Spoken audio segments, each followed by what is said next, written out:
Hello hi. അപ്പോൾ ഞങ്ങള് എൻ്റെ വൈഫിൻ്റെ ഏറ്റവും വലിയൊരു ആഗ്രഹമാണ് സ്ട്രോബെറി പിക്ക് ചെയ്യാന്നുള്ളത്. ഇവിടെ വന്നിട്ട് യൂറോപ്പിൽ വന്നിട്ട് നമുക്കൊന്ന് സ്ട്രോബെറി പിക്കിങ്ങിന് പോകണമെന്നുള്ളത്. അപ്പോൾ കുറേ ദിവസം ഞങ്ങൾ പോകാൻ വേണ്ടി നിൽക്കണം, പക്ഷേ സമയം എല്ലാവരും കിട്ടാറില്ല. അപ്പോൾ ഇന്ന് ഞങ്ങൾ കണ്ടും കൽപ്പിച്ചിറങ്ങി. അങ്ങനെ ഞങ്ങൾ സ്ട്രോബെറി പിക്കിന് എത്ര ചെയ്ത് ഞങ്ങളിതാ ഒരു പാടം തന്നെ, അതാ ഒരു സ്ട്രോബെറിൻ്റെ വലിയ പാടം എന്താ ഓക്കെ പിക്ക് ചെയ്തുകൊണ്ടിരിക്കുകയാണ് ബൈക്കിലും ഫ്രണ്ടിലും ഒക്കെ ആൾക്കാർ. അപ്പോൾ ഞങ്ങൾ ഇവിടെ എത്തിയിട്ട് എന്താ ഭയങ്കര സ്മെല്ല്, ഈ സ്ട്രോബെറിൻ്റെ സ്മെല്ലുണ്ടല്ലോ. ഓ ഏജാതി ഇത്.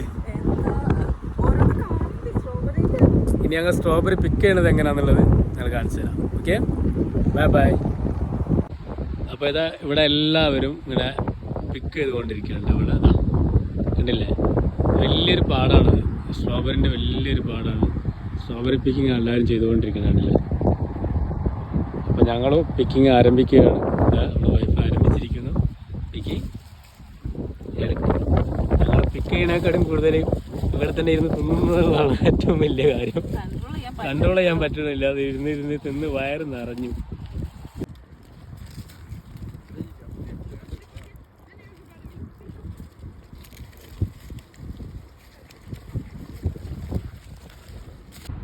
ഇപ്പൊ ഹാപ്പിയായോ അയാള്?